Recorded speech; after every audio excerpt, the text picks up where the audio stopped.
Hello and welcome to David Galata Book Dreamer. I'm David Galata, and yeah, I dream up my books. Yes, I do, literally. Today, I'd like to talk about an interesting topic for me, and that is spirituality and science fiction. For some reason, there's a lot of people who feel that the two can't get along, that spirituality and science fiction just don't go well together. I'm not sure why. That's certainly something I would love to, share with, have like a bunch of people here for almost like a podcast kind of thing and, talk about why is that? And I think it has a lot of different causes, but just coming right out of the gates, I would like to say that for myself, I feel that there doesn't necessarily have to be a conflict between science fiction and spirituality. I don't think there has to be a conflict between science fiction and religion, if you want to split hairs. And that's because when you're looking at science fiction, first off, please check out that second word there, fiction. It may be science-based fiction, but it is fiction nonetheless. You're not saying that this world is real. For example, when Larry Niven wrote Ringworld, he was not claiming that such a structure even existed or even could exist. He was saying it might, and if it did exist, what would happen or what could be some potential stories about it.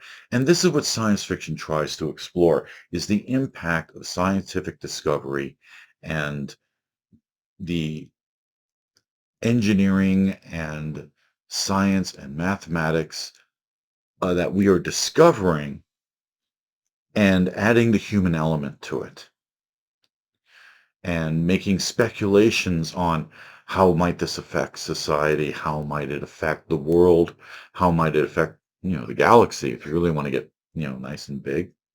Uh, so you're not necessarily giving an opinion about spirituality. And if you include spiritual issues in the book, well, why not? I mean, there was a time when laptop computers were pure science fiction. In fact, as I recall, there were scientists who were laughing at the idea of such a slender, thin, mobile computer. Impossible. That was the word that was used often. Impossible. Well, here we are. Laptops and cell phones and tablets and wow, okay, so science fiction has become real. How has that impacted the spiritual side of humanity? Well, I'm sure there's going to be a whole encyclopedia of books about that. However, in science fiction, we get to kind of look forward and speculate. Doesn't mean that we're writing what we think should happen. There's a real key there. And it doesn't mean that we are saying that certain things must be. No, not at all. We are looking at what is potentially something that could happen, or what would probably happen, or what might happen under certain conditions. How would certain things affect spirituality? For example, if we were to get our medical technology to the point where death is meaningless or rarely happens, how would that affect our sense of spirituality? Some ways it might be very positive, and some ways it might be very negative.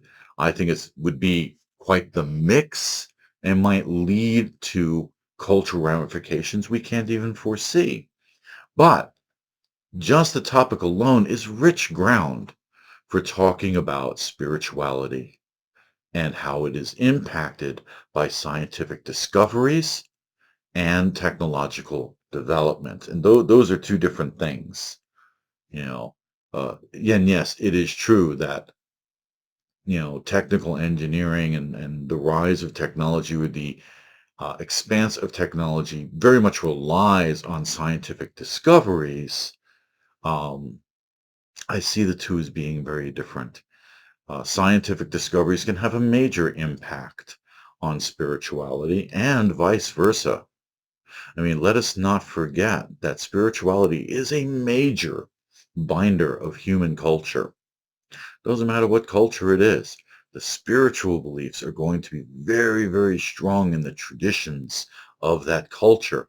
And that will many times define the types of scientific questions and research that is being done by that culture.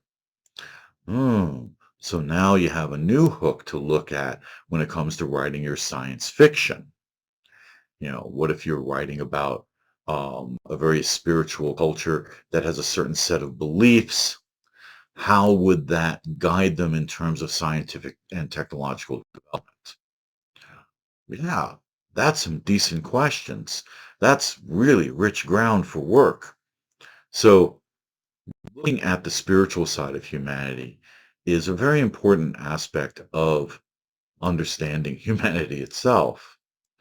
When we look at science fiction, we are looking at what happens when those things combine. Sometimes head to head and they fight each other. Sometimes they come together very nicely. Uh, that is, for example, and this is a real old example, but a clock is a form of technology based on certain scientific principles. How many churches have clocks in them? My goodness. That's a match made in heaven. That's a wonderful match. It's a beautiful match.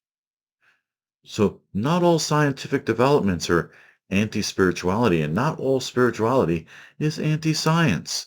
We tend to use those terms in political arguments, but nothing could be further from the truth.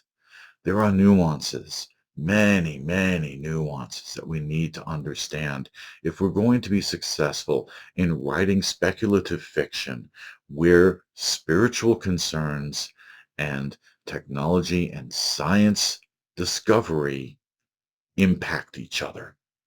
Impacts can be very, very soft, or they can be hard as nails. And that part is up to you. I think it would be very revealing. And it often is when one or the other is completely discounted. Things seem flat. They don't seem to have a lot of development. They don't seem to have a lot of depth. I find it most intriguing when there are books that have both. Uh, a famous example of that would be Frank Herbert's Dune. There was a very deep and rich spiritual uh, background to that story that, let's face it, most of the movies and the miniseries really didn't cover the Butlerian Jihad, the Orange Catholic Bible. These were major parts of their culture. And some of the things that happen in the story, in the book Dune, are very dependent upon those spiritual beliefs. One of the things that the Orange Catholic Bible, for example, says is, "Thou shalt not make a machine that models the mind of man." Oh, okay. All right. So they're really not into AIs. They're really not into androids. They don't try to make, in fact, that's why they have the mentats and why they have the navigators, because they're not using machines for those jobs. Huh. Were they always like that? It's an interesting question. Or was that because of something that happened? And yes, it happened because of the Butlerian Jihad. So these are points where science fiction and spirituality mesh very well to bring a lot of depth into an already deep story. And now you have room for the reader to really speculate on their own once they've read the book and really begin to ponder the nuances. And that's really what we want, isn't it? We want stories that can propagate on their own within the minds of the reader, especially if we're doing science fiction or fantasy. You know, science fiction in particular seems to be very much like people are trying to separate the science fiction from spirituality. No, no, no, no, no. Ender's Game by Orson Scott Card. Fantastic book. There were a lot of spiritual issues in that book. And it meshed so well with what was happening within that book. And it made you question so much. And it was vital, vital to the storyline. It was subtle, but it was there. There are many times when spiritual issues in science fiction are very, very important and not just antagonistically. Sometimes as protagonist material, not antagonist material. You could even have both. I mean, why not? Two spiritual systems that do not get along. And so they each develop sciences to keep the other away. Okay. Yeah, there's science fiction marrying with spirituality, you know.